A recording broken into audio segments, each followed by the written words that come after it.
Sanibonani bafowethu, ngiyabingelela kuzo zonke izindawo.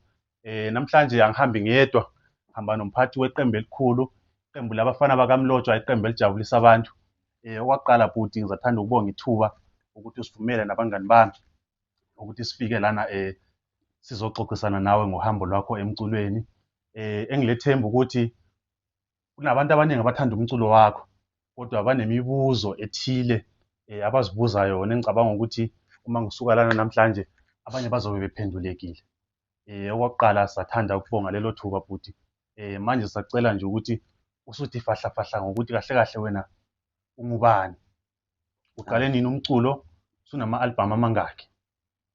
Siyabonga kakhulu, nami ngibingelele. Igama lami ngu-Andrew Mlotshwa, ekhaya ngise-Plumtree, eNtoli, endaweni yasePhaneni. Ila engiqhamuka khona. Nami ngibonga kakhulu bafowethu ukuthi lingivakashele sizoxoxa. Iqembu lami kuthiwa ngabafana bakaMlotshwa. Silisungule ngo-2017.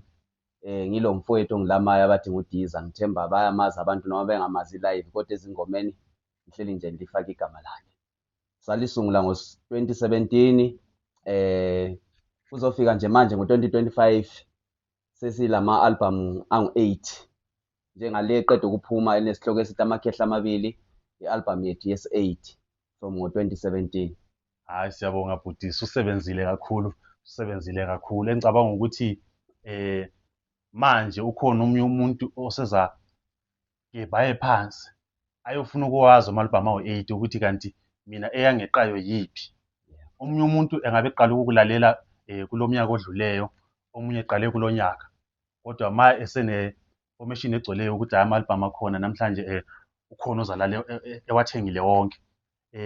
Okwesibili engithanda ukuthi nje usichazele ngakho ukuthi umlando wegama leqembu, ngoba abantu abaningi mhlawumbe bayazi wena, mhlawumbe bayazi uDiza abanye, so kuze kuthiwe abafana bakaMlotshwa yigama mhlawumbe elayicabanga kanjani. Igama nje ungasibeka nje esithombeni ukuthi lime kanjani? Yebo, ukuze sithi ngabafana bakaMlotshwa, siyazigqaja kakhulu ngesibongo sethu mfowethu. Yebo. Siyazigqaja kakhulu ngesibongo sethu, siyazithanda. So yingakho sazibiza abafana bakaMlotshwa nomfowethu ongilamayo. Kodwa-ke abantu banokudideka sometimes bebona ngihlala ngiyi-one, nasekuculeni ngicula ngiyi-one. Yiwo lowo mbuzo nami enginawo ukuthi ngoba mina ngiyi-one nginje ngiyabe ngiyazi u-Andrew. UDiza mhlawumbe asikaze sibonane or vele angimazi total. Kodwa ngizothi abafana bakaMlotshwa, so ngiyazibuza ukuthi omunye umfana kaMlotshwa ungaphi, ngoba kuthiwa abafana bakaMlotshwa, hhayi umfana kaMlotshwa. Yebo. So ngicabanga ukuthi ubhuti uyatsho laphana ukuthi leli iqembu abalisungule nomfowabo, bazibiza ngokuthi abafana bakaMlotshwa, bezigqaja ngokuba ngabakomlotshwa. Igama lamanje lisaphila, abafana bakaMlotshwa. Okunye nje engingathanda ukuthi mhlawumbe sithi fahlafahla ngakho ile album yakhe ephumileyo, ithi Amakhehla Amabili. Lesi siyisihloko esijulileyo kakhulu. Mhlawumbe engingathi mangilandela uthole ukuthi kunendaba emuva kwaso. Ibuye futhi ibe nenye ingoma ngaphakathi ethi Umfazi Wokuthatha. Mhlawumbe awusithathe nje usibeke esithombeni ngalezo ngoma ezimbili engicabanga ukuthi ziyingoma ezijulileyo kakhulu. Yebo. Hhayi, ngibonge kakhulu mfowethu. Ngiqale ngiphendule laphana kumfowethu laphana uDiza. Njengoba abantu bembona engekho engaveli, kusaselokunye okumbambileyo. Hhayi ukuthi kumbe mhlawumbe akasekho eqenjini kumbe njani. Hhayi, ngumfowethu wegazi lo engamshiyela ibele. So kusase nesinye isimo angaphansi kwaso okusamele adlule kuleyo course akuyo, and then after that bese siqhubeka. Kodwa ngicabanga ukuthi ngeke ibe mbili iminyaka noma ube wodwa. Kungenzeka ukuthi kule album ezayo sibe singabafana bakaMlotshwa siphelele ku-album. Yebo. Okuyinto mhlawumbe engicabanga ukuthi abalandeli bonke bayilindile impela ukuthi bezwe ukuthi ubhuti uDiza yena uphethene, ubhuti uDiza yena uzodlala ndima bani eqenjini. Lokho angeke sikuveze namhlanje, sizalinda kufika isikhathi sakhona. Yebo. Kunjalo bhuti wami, ngibonge kakhulu. Bese sisiza laphana embuzweni wakho wale album eqeda ukuphuma, ethandwe kakhulu ngabantu. Selokhu ngakhipha ama-album bayathanda abantu ingoma zami kakhulu, kodwa ke ngendlela abangibonisa uthando ngakhona kule album nami kuyanginika amandla ukuthi ngiqhubekele phambili. Yebo. So amakhehla amabili, isihloko sithi amakhehla amabili. Yebo. Kusho ukuthi laphana uma ngithi amakhehla amabili, ukhulu wami ozala ubaba, ukhulu kababa, ukhokho wami. Yebo. Ukhulu wami ozala ubaba mina kuthiwa nguMdelelwa. So ubaba kaMdelelwa, ukhokho wami kuthiwa nguNdabambi igama lakhe. Ndabambi. Yeah. Igama lensizwa. Yeah, kuthiwa nguNdabambi, ukhulu kababa wami. And then ngapha ekhaya komama, ukhokho wami naye kuthiwa nguNdabambi, ukhulu kamama. So amagama ahlangana. Amagama ahlangana. Hayi. So uma ngithi mina ngiphahlwe ngamakhehla amabili alamagama afanayo, ngithi ekhaya kobaba nasekhaya komama. So yibo ngihlala ngimemeza igama labo ukuthi lento engiyenzayo yomculo ngikholelwa kakhulu kuNkulunkulu ukuthi uNkulunkulu nguyanikeza isiphiwo senesi kanye labakithi amadlozi akithi okhokho bami. So uma ngithi ngiphahlwe ngamakhehla amabili alamagama afanayo ngisuke ngisho ekhaya kobaba nasekhaya komama. So yikho ngithe ngike ngibhala ingoma ngibabonge nabo, ngigiye ngalokhu abanginika khona. Yebo. Yebo. Bese kuba yile ethi ufazi wokuthatha, ngoba le ngoma mawuthi uyayilalela kahle kahle, singamadoda ngicabanga ukuthi phose sonke iyasithinta. Yebo. Iyasithinta mpela, into ephilayo leyo. Mhlawumbe wena yini obuhlangane nakho, yini obukubonile, ngoba singabaculi kusuka kube lezi zinto eliyabe lizibone. Into ngibeke kanje, into ocula ngayo namhlanje wena, Yebo, akusiki ukuthi into eyenzakala empilweni yakho kuphela. Ungathola kwenzakala empilweni yomfowenu, empilweni kamakhelwane, yebo, empilweni yomngani wakho. yebo. So wena ufikele ingoma ejule kangaka, bekuhambe kanjani? Kusho ukuthi njengoba siphila mfowethu sizinsizwa sinje. Kuningi esihlala sikufunda nesikubonayo nje kusenzakala empilweni. Yebo. Kulula ukuthola intombi, kodwa kunzima ukuthola umfazi wokuthatha. Njengoba ingoma ngishilo njengomene, intombi ngaba nazo zibe ziningi, kodwa ke maso kumele uthathe laphana ukutholakala ukuthi uyaswela phakathi kwentombi zenezo nazo ukuthi uthathe bani, ngoba uyakhona. Kodwa zikhona kahle kahle kulezi intombi yakunazo eziningi. Uthola ukuthi ayikho ekufanele ubuloku udinga uqhubekela phambili, kodwa zilishumo yakunazo. Kodwa ubonakala lokuthi usadinga ukuthi umthathe umlethe ekhaya, ngoba ukuthatha umfazi akusinto encane bafowethu. Uyakudinga umuntu ozokuhlonipha, umuntu ozokuhlonipha abazali bakho, umuntu nje ozokunika uthando. Uyabona nawe uzizwe nje uyindoda emadodeni, ngoba abantu bengabangala ukuthi ubani uyajola, kodwa kathatha umfazi. Kompani uyabe ngambona ofanele ongamthatha emlethe ekhaya kulezi ntombi usuke la. Kunjalo mpela mfowethu. Mina ingoma zami esikhathini esiningi ziqhamuka ngengxoxo. Masixoxa kunje singamajida, ziyafika ingoma, inkulumo zethu esiyabe sizikhuluma ngiyathatha mina nyenze kube ingoma. Njengengoma yami le ethi nazi le ngoma ethi ngazalela ubala. Ngakuchazela nje esinye story ingoma leyo ukuthi yafika njani. Ngangisuke eCosmos City ngisiye eJoburg ngisetaxi. So kwaba nomunye umama wayehleli phambi kwami. Yabo? Uthe ehleli phambi kwami esithini le phambi kwami umama lwana, ngamuzwe ekhuluma ngefoni ethi yena engathi uyalwa so efoni ethi wena mntanami, kodwa ethi wena gugu mntanami, kodwa kuyini unyangisanga akahambi isibeletho sami sahlala izanga. Yabo? So wayekhuza ekhala ngalento umntana wakho sejike waba yiyo. Umntana wakhe ungathi wayesemhlamukela kumbe selandela abafana. So umama lwana esezisola ithi isibeletho sakhe uyazisola sahlala izanga. So uyabona lami ngahle ngathatha kwaba ingoma. Kahle kahle ukuthi into leyo ihamba ngesiphiyo. Ingoma iyisiphiyo kahle kahle. Kunjalo mntana. Ngoba ukhona omunye umuntu mhlawumbe namhlanje ongathi khona ethwele mhlawumbe iphepha lebhuku le pen, ezama ukubhala ingoma ejulileyo, kodwa ilanga lithi siyatshona kungabi lengoma ephumayo. Bese kuba nguwe umuntu olesiphiwo, ubone nje into encane senzakala. Ngenxa yokuthi lesiphiwo sokuphuma into enkulu. Sokuphuma into enkulu. Yes. Kunjalo mpela mntaka mama kunjalo. Ingoma sinje singabaculi uNkulunkulu wasinikeza ngendlela ezihlukahlukeneyo. Mina ingoma ngiyibhale ebhukwini. Ingoma ngiyibhali mina ngithatha isiginci sami ngishaye isiginci sami yiso sesingitshela ukuthi mawungishaya kanje ivocal ongayifaka lapha yile nale. Uyabo. Njengoba ngikuxoxela nje ukuthi ingoma le yabuya njani ethi ngazalela ubala. Ngayithola komnye umama ezixoxela ngabuya ngahlanganisa lesiginci sami sengifike endlini lapha ngabuya ngathatha isiginci kwahle kwaba ingoma. Kwaphuma ihit njengoba abantu beyithakazelele kangaka nje le. Ngoba baningi abazali abakhala ngabantu ababo.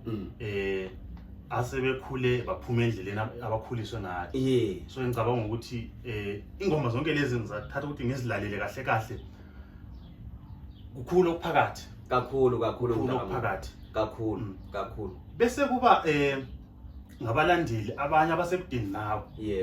Mhlawumbe uthola ukuthi thina singabantu bakithi impilo eningi siphila segoli.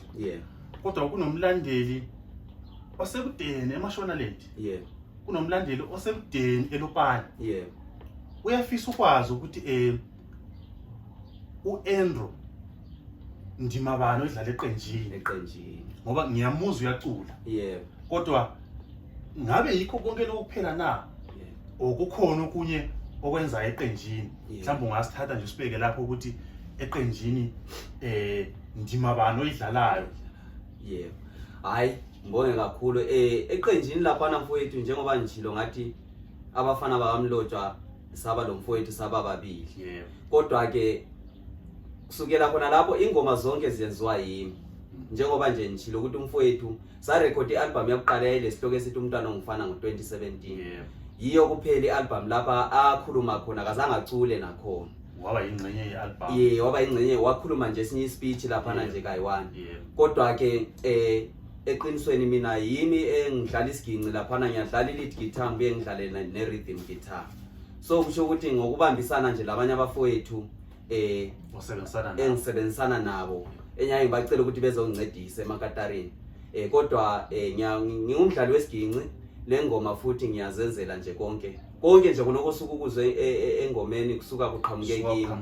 Ayikho ingoma yakhe ngiyikompozela ukuthiwa nansi ubani bamthethe bazomnikeza ingoma. Hayi kusuka kuyinto ephuma kuwe yonke. Kusuka kuyinto ephuma kimi yonke. Zonke ingoma nje zabafana bamlotshwa ozizwayo abantu bezithandanga ngaka zisuka ziqhamuka kimi straight.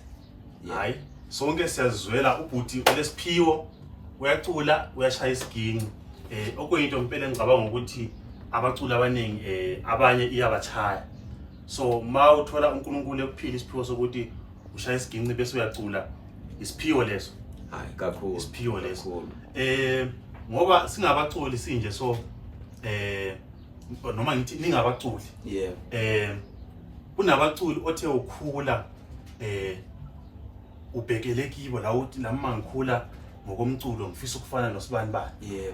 Mhlawumbe ebaculini abadala abakhona labangasekhoyo yuphi umculi o abaculi mhlawumbe nje ngithi abawu4 ongangibalela bona ukuthi baku inspire kulolu hambo lwakho lomculo. Njengoba sithe sikhula lapha sikhule kulabo Mokisi yayivimbile iMokisi neNdolwane nabadala lapha nabafundisi labo Madala Boy uuncle. Ngangibathanda kakhulu labadala bami ngangidlala ke zonke ingoma kakhulu kodwa umuntu engamthanda kakhulu engangibukela kuye uMadala Boy. Uuncle uMadala Boy nguye umuntu wangi-inspire ngempela kakhulu. Kodwa ke noma nami sengifikile ngoba into ebalulekileyo emculweni lapha kufanele ufike ube nguwe. Ungabi ngomunye umuntu noma ngabe kulomuntu owumthanda ubukela kuye kodwa hayi ukuthi ususiyathatha into zakhe imisebenzi yakhe usuyirevise usuyifundumeza. Akufanelanga ukwenze lokho. Kufanele ufike la ube nguwe. Abantu sebezazithola bona ukuthi yazi istyle sakho lesicisha ngathi sifuze uSibani bani. Ngoba abanye abalandeli siloku bazwa mhlawumbe mabe khuluma benkundleni zokuxhumana bethi hayi uSibani bani sebuye wafana noSibani bani. Baloku babekusho ngoba umunye umuntu esefike wathatha into yomuntu yonke. Kunjalo. Baloku kusho lokho ngokwesibili besithi ubani bakhumbuza uSibani bani ngemisebenzi yakhe kodwa uzimele. Uzimele. So ijulile lento kakhulu ukuthi noma lo muntu inspireyo iba inspired but usebenze nzima uyakhela igama eyakhela igama hayi ukuyathatha into zakhe njengoba zinjalo mina umuntu oyenza njalo ngisuke ngimthathe njengomuntu mhlawumbe odelela idlozi lakhe lamnikeza isiphiwo noma ngimthathe njengomuntu ongalasiphiwo ngoba ukwazi ukuyathatha into yomunye umuntu ubuye uthi wena uyachaya inkunzi malanga ekubeni uthatha into yomunye umuntu fika ube nguwe nawe abantu baza kuthanda mabeza kuthanda ngento yakho mabe ngasoze bekuthande nakhona kunjalo nje ukwenza ngendlela ngoba singabaculi uyabona ukuthi ungasuka ngochuno othile kodwa uhamba ubone ukuthi ngawukhuphula lo chuno ufike lapha labalandeli bami bathanda into ethile bese kuba ngabaculi abakhona manje mhlawumbe umculo ongathanda ukuthi lisebenzisane mhlawumbe libe nealbum abaculi nabakhona nje ngoba singabaculi wena ucula ngeyakhe indlela umculo othile ucula ngeyakhe indlela kodwa kulokuba nalo umculi hayi ufisa ngoba ufune ukukhuphula ufisa ngoba uthanda imisebenzi yakhe ihambisana nemisebenzi yakho ukuthi mangasebenza noSibanibani ngicabanga ukuthi abalandeli singabanikeza ihit mina ke mfowethu ngiyafisa ukusebenza nabo bonke abaculi abakhona endimeni ngiyafisa nje ukuthi makungatholakala ithuba ngelinlanga sisebenze ngoba mina nginje nami nginesiphiwo sami omunye umculi nawo lesiphiwo sakhe yabo kodwa mase ngahlangana ngokuhlukahlukana kwethu uNkulunkulu wasinikeza ngendlela ezihlukeneyo kodwa mangathatha omunye ngibe ngithatha omunye sibe sihlangane siyafundisana uyafunda istyle sami nami ngifunde sakhe kompana sengidonse abalandeli bakhe naye wadonsa abantu so kuphuma inkalakatha yento so ngiyafisa nje ukuthi ithuba mali ngaba khona sengike ngasebenza labo phambili abanye abaculi kodwa ngiyafisa ukuthi ngenilanga ithuba mali ngaba khona basase baningi abanye sengasebenza nabo but umuntu engifuna ukumfaka nje ithuba mali ngabe livelile masinya ngulomjida abathi nguMelodious weMbamba Express weMbamba Express nguye umjida engisafisa nje ukuthi sisonde siloku ukukhuluma ke ngubhuru wami naye kakhulu siloku ukukhuluma nje ukuthi isikhathi amadoda engiphila nayo empilweni so kufanele sike siyenze nje isikhathi ngoba especially into ehlupha abantu manje isikhathi siyafisa ngokemsebenzi kodwa isikhathi mawu free mina ngibooked mawubookiwe mina ngifree or siqhelelana omunye usekhaya omunye ulana eGoli hayi kwenzakala futhi singayandi kakhulu ngamazwi mhlawumbe yiwapha amazwi ongawachiya kubalandeli ngokemsebenzi yakho la kuyintsha esakhulayo mhlawumbe ukhona umuntu emakhaya ofisayo ukuthi mangabe ekhula ejoyine umculo wakithi weRombo ngoba umculo wakithi masithi siyawulandlela so kulama generation ulapha wena kunabaculi adu babantu ubukela kibo nabo banabaculi adu bebukela kibo kunjalo kusezaba labanye abazazalwa nasebezelwe abafuna ukungena ngaphansi kwakho so izaluleko mhlawumbe ongazinikeza abantu abanjalo lamagama ongabashiyela abalandeli ngokemsebenzi hayi engakusho nje kubafowethu abancane abasakhulayo ngathi nje kule ndima esikuyo kufunakala inhlonipho kuphela mawufika uhlonipha abadala obatholile endimeni noma ungafika ushaye amahit abengakanani but kufanele ufike ube yazi ukuthi lo mtholileyo noma engadumanga mhlawumbe ngendlela osudume ngakhona wena kodwa ubuye umhloniphe uzohlala emdala kunawe ngoba nguye umuntu ocenta indlela nguye umuntu ocenta indlela obafica endimeni kumele ubahloniphe ukuze nawe into zakho zivuleke ziye phambili yabo into ebalekile emculweni inhlonipho kuphela nokuthi umuntu ebeyazi istory sakhe mawufika emculweni ungafiki ube umunye umuntu ufika ube nguwe uchaya into yakho nje straight abantu bazakuthanda kunjalo ufika ube nguwe uchaye kanjalo and then nakubalandeli beqhubeke besithande njengoba besithanda benga mhlawumbe bengaxabani bephoselana amagama kanjalo siyazi ukuthi emculweni kuyakompithwa yabo so noma ungabe usizwa mhlawumbe omunye umculi angathi ukhwebhana loSibanibani hayi kusuke kuyingoma nje kuyadlala kuyancokola ngoba engomeni vele kufanele ukuthi kujatshulwe kubuye ududuzeke ngelilanga yonke into nje engabe ibe khona ngoba mawuthi yakhangela abalandeli bakithi esikhathini esiningi bayazwa izinto ku social media bese besiyangena laphana abanye bethuka abanye bethukana, abanye bethuka abaculi. So ubhuti uyacela lapha ukuthi singabalandeli singathathi izimpi zabaculi. Ezinye akusizona izimpi, kuyathengiswa ngoba masingabaculi laphana siyacompete. Kunjalo. Kumele kube khona ukushayana ngengoma. Hayi ukuthi mhla uhlangana lo Mr Bonzi, mhla uhlangana leMbamba Express kuzoba nesibhakela. Siyacula kuchayana ngengoma. Kunjalo. Umdlalo. Siyawabonga amazwi kabhuti kakhulu. Ngicabanga ukuthi okwanamhlanje sizoyibamba lapha. Sizothi masibuya ngehlandla elilandelayo kube khona okukhulu esiza kubamba. Esizakucela nje before sihambe ukuthi ukusithi fahla nje mhlawumbe usishayele isiginci usiculele nje iphisinyana. All right.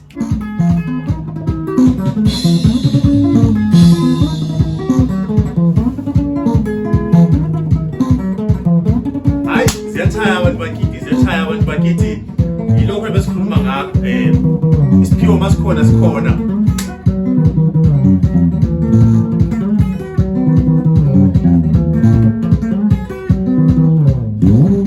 Out.